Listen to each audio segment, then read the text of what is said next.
ശ്രീ മോഹൻ വർഗീസ്, ഇപ്പോൾ team UDF എന്നുള്ള കാര്യം വി ഡി സതീശൻ ആവർത്തിച്ച് പറയുന്നുണ്ട്. നല്ല ടീം ഉണ്ടാകും മന്ത്രിമാരായി എന്നുള്ള കാര്യമാണ് അദ്ദേഹത്തിന്റെ ആത്മവിശ്വാസം. അങ്ങേക്ക് എന്താണ് തോന്നുന്നത്? ഇതുവരെ ഈ 11 ദിവസത്തെ ദൈർഘ്യം മുഖ്യമന്ത്രിയെ തിരഞ്ഞെടുക്കലുണ്ടായി. ഇനി അങ്ങോട്ട് അതിനുള്ള സമയമില്ല. തിങ്കളാഴ്ച സത്യപ്രതിജ്ഞയാണ്. അപ്പോഴേക്കും കൃത്യമായ രീതിയിൽ യോഗ്യരായവർ തന്നെ മന്ത്രിസ്ഥാനത്തേക്ക് വരും. ഇത് 10 വർഷത്തിന് ശേഷം കിട്ടുന്ന ഭരണമാണ്. ഇതിപ്പോൾ മുഖ്യമന്ത്രി സ്ഥാനത്തുള്ള പിടിവലി അവസാനിച്ചു കഴിഞ്ഞിരിക്കുന്നു. ഇനി അതിന്റെ തുടർച്ചയുണ്ടാകുമോ, അതോ അതിൽ നിന്ന് വ്യത്യസ്തമായി ഭരിച്ചു കാണിക്കുക എന്നുള്ളതിലേക്ക് തന്നെ എല്ലാവരും ഒന്നിച്ചു നീങ്ങുമോ? എന്താണ് അങ്ങയുടെ തോന്നൽ? ഇപ്പോൾ നിലവിൽ ഒരു ഫീൽ ഗുഡ് ഫാക്ടറാണ് കഴിഞ്ഞ 24 മണിക്കൂറിൽ കാണുന്നത്. ഓവറോൾ യൂഫോറിയാണ്, ഒരു ഫീൽ ഗുഡ് ഫാക്ടറാണ്. മുറിവുകളെല്ലാം ഉണക്കിയെടുക്കാനുള്ള തിരക്കിലാണ് ഈ ഭരണം ലഭിച്ച അല്ലെങ്കിൽ മുഖ്യമന്ത്രി സ്ഥാനം ലഭിച്ച വി ഡി സതീശൻ. അതുകൊണ്ടാണ് മുതിർന്ന നേതാക്കളെ കാണുന്നു, AK ആന്റണിയെ പോയി കാണുന്നു. അതുപോലെ കാണേണ്ടവരിലും പ്രതിപക്ഷ നേതാവായി പുതുതായി ചുമതലയേറ്റെടുത്ത മുൻ മുഖ്യമന്ത്രി ശ്രീ പിണറായി വിജയനെ കാണുന്നു. KC വേണുഗോപാലുമായിട്ട് ഇനിയിപ്പോൾ സംസാരിക്കും. എന്തിന് രമേശ് ചെന്നിത്തലയെ ഭവനത്തിൽ പോയി സന്ദർശിക്കുന്നു, G കാർത്തികേയന്റെ ഭവനത്തിൽ സന്ദർശനം നടത്തുന്നു എന്ന് വേണ്ട. ഇവിടെയെല്ലാം ആവശ്യമുണ്ടോ, തൻ്റെ ആവശ്യമുണ്ടോ, പാച്ചിങ് അപ്പ് ആവശ്യമുണ്ടോ അവിടെ, ഇവിടെയെല്ലാം ഗുഡ്വിൽ ആവശ്യമുണ്ടോ അവിടെ, എല്ലാം തന്നെ വി ഡി സതീശന്റെ ശാരീരിക സാന്നിധ്യം ഉണ്ട്.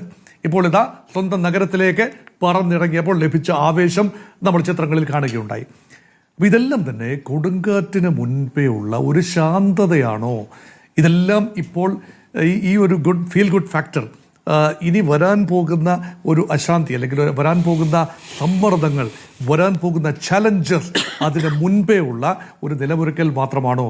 4 തലത്തിൽ സ്മൃതി വി ഡി സതീശനെ പ്രതിബന്ധങ്ങൾ അല്ലെങ്കിൽ വെല്ലുവിളികൾ കാത്തു നിൽക്കുന്നു. ഒന്നാമത്തെ സ്വന്തം പാർട്ടിക്കുള്ളിൽ നിന്ന് തന്നെയാണ്. എത്രത്തോളമാണ് ഈ മുൻപേ ഓടിക്കൊണ്ടിരുന്ന KC വേണുഗോപാലിന്റെ അണികൾ എത്രത്തോളമാണ് ഇത് ഉൾക്കൊണ്ട്? ഇപ്പൊ എല്ലാവരും സന്തോഷം പ്രകടിപ്പിക്കുന്നു, അതങ്ങനെ ചെയ്തെങ്കിലേ പറ്റൂ, ഹൈക്കമാൻഡ് തീരുമാനമാണ്. പക്ഷേ മറഞ്ഞിരിക്കുന്ന വാളുകൾ തിരശ്ശീലയ്ക്ക് പിന്നിൽ നിന്നും എപ്പോഴെങ്കിലും ഉയരുമോ?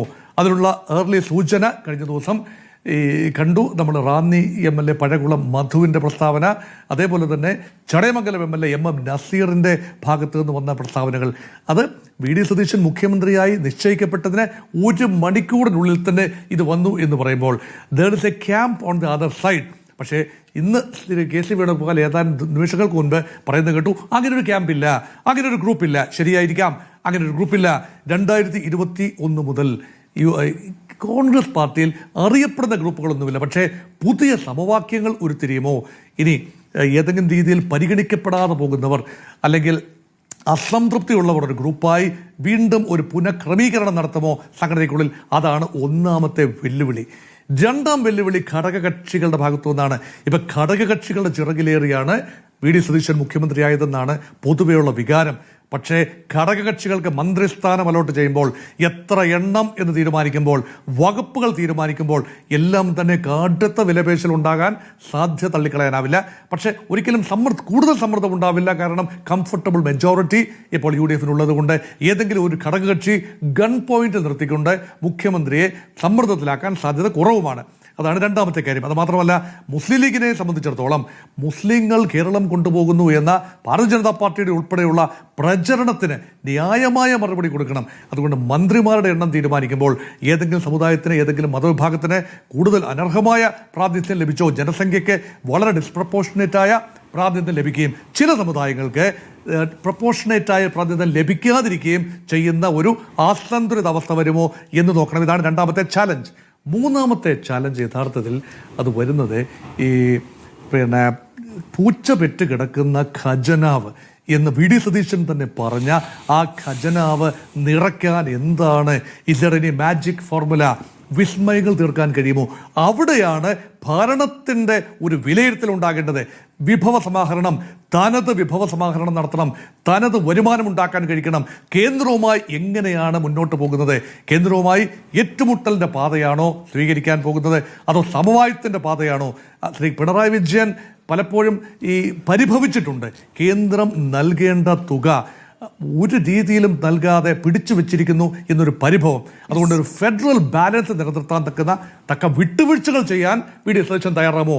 തൻ്റെ രാഷ്ട്രീയ പ്രതിയോഗികളോട് അല്ലെങ്കിൽ താൻ സ്വന്തം പാർട്ടിയിലെ മത്സരാർത്ഥികളോടൊക്കെ വിട്ടുവീഴ്ചകൾ ചെയ്യുന്ന പോലെ കേന്ദ്രവുമായി എങ്ങനെയാണ് വി ഡി സതീശൻ ഇടപെട്ടു പോകുന്നത്?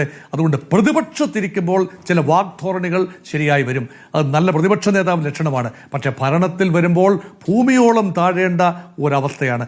നാലാമത്തെ പ്രതിസന്ധി ഇതിനേക്കാൾ ഗുരുതരമാകാം. ഇപ്പോൾ ഇതാ സ്വന്തം കമ്മ്യൂണിറ്റി, അത് നായർ കമ്മ്യൂണിറ്റി, അവിടെ നിന്നും അത്ര നല്ല സ്വരങ്ങളല്ല സമുദായ മേലധ്യക്ഷൻ്റെ ഭാഗത്തുനിന്ന് കേൾക്കുന്നത്. എത്രത്തോളം സ്വന്തം സമുദായത്തിലെ അധ്യക്ഷനെ അല്ലെങ്കിൽ സമുദായ ആചാര്യനെയൊക്കെ കൂട്ടത്തിൽ കൂട്ടിക്കൊണ്ടു പോകാം? എല്ലാ സമുദായങ്ങളെയും, ഒരു സമുദായത്തെയും ഉറപ്പിക്കാതെ മറ്റു സമുദായങ്ങളെല്ലാം ചേർത്ത് പിടിച്ചുകൊണ്ട് ഒരു സോഷ്യൽ കൊയലീഷൻ എങ്ങനെ ഭംഗിയായി കൊണ്ടുപോകാം? ഇതൊന്നും വി ഡി സതീശനെ ആരും പഠിപ്പിക്കേണ്ട കാര്യമൊന്നുമില്ല.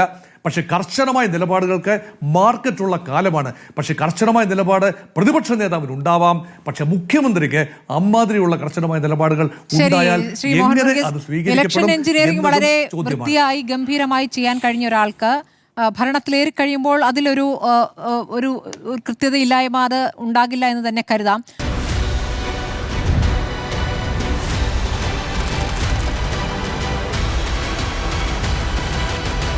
Debate with Smriti Parathikkad.